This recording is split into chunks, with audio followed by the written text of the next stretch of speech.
Chris, that was one of the more intense games just of the year. Just what did you think of your team's fight? Yeah, I thought I thought our fight and our physicality rose throughout the game, which is exactly what we needed it to do. This is a super physical team. They're physical on the ball. They really go to the glass hard. We knew it was going to be that type of fight, and we were able to turn it around with some physicality of our own in the second half. How did you see just Ant even get? Yeah, it seemed like he even ramped it up even more, just getting to the line the way that he did, and it kind of really attacked them.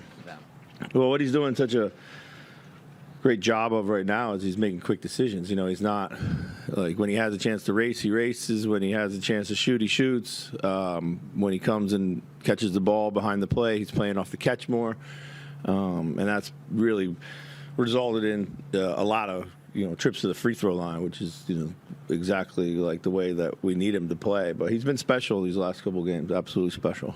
Your team played with a lot of emotion. Did you think that they had a fine line, but not losing their cool? Yeah, they did a good job of dialing it back. I know they were a little bit frustrated with some of the physicality and some of the chippiness out there. But, we have competitive guys. Sometimes it's got to be poked, to bring that side of them out. So. It seemed like early in his career with Ant, the back-to-backs was just like a physical preparedness thing. Yeah. But what he's done the last two back-to-backs just with like mentality and attacking and really bringing it each night, like are you seeing maturation there? And I guess is that just him working more towards the consistency of it? I think all young players will struggle with back-to-backs just with the physicality and the preparation and everything that needs to go into it.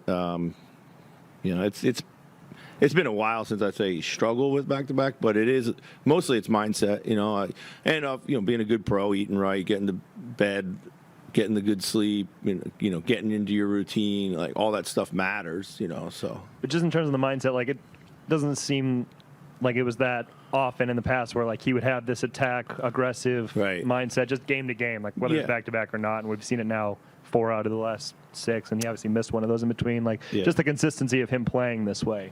Yeah, I think, he knows what we need from him now.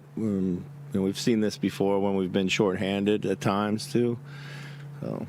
I was going to ask, does this kind of remind you of the stretch right now of, like, what he did in, like, Indiana last year in Utah when Cat went out? Yeah, absolutely. And the year before when we had, a lot of guys in and out for injuries, so. No matter what context you put him in, it seems like once Nas gets the lay of the land, he thrives in whatever role you're trying to put him in. Yes. I mean,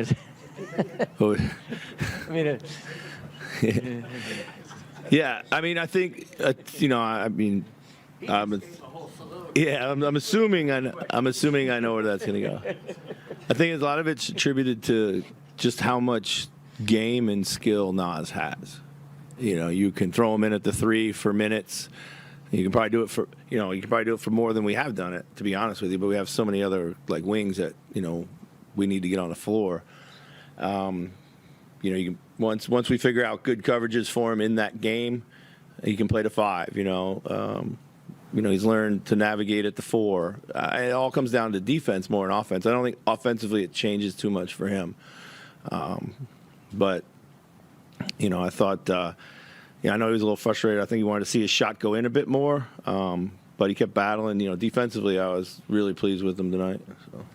We saw Mike go out in the third quarter, and he comes back and gets 2 big buckets down the stretch. Him playing back-to-backs and the toughness that he showed. Just what did that bring for you guys, and what kind of tone does that set when guys see him doing stuff like that? Yeah, Mike's the ultimate warrior, competitor, takes care of his body. He's ready to play. We're often asked the question, are we going to sit him or are we going to sit him? And, he's very reluctant to do that. I think sometimes, we might have to be proactive in taking care of him. But the way we're shorthanded right now, missing, Julius and Dante, we just need those minutes. And, again, he's a plus 12. But I was really pleased with the young guys off the bench. They all gave us something. So we had good minutes really from everybody. Pretty much from the time you got here, and even with some of the young guys like Jaden, Ant, Nas. Their competitiveness has always been there. Maybe a little, like you said, sometimes it maybe goes overboard. But when you're trying to instill a culture here and passing that on to younger players, how important is it when you have that with your main guys? Yeah, I mean, listen, it's all about competitiveness. I think those guys, so that you mentioned, they can sometimes get the emotions get the best of them, but I'd rather have it that way because down there there's something that's driving them. They have a high care factor, and it's important. It's important for young guys to see that every little thing matters. I'm pretty competitive and bark at them a lot when they don't do little things that we need to do. And this is how it has to be. If you want to be any good. So. Because you closed with Nas at the 5 and that kind of young, fast group, and was able to kind of take their physicality there. Does that feel like a gear that you guys have this year, just being able to play really small and fast that maybe you didn't have last year? Well, I mean, I closed with Nas at the 5 because they couldn't stop us. They couldn't stop us. So I just kept rolling into that. As long as we keep scoring, we were getting good stops and we held them to 16. I didn't want the offense to bog down for any reason. They were trying to hide guys on different, trying to hide Sengun on different guys. We did a good job of recognizing how to take advantage of that.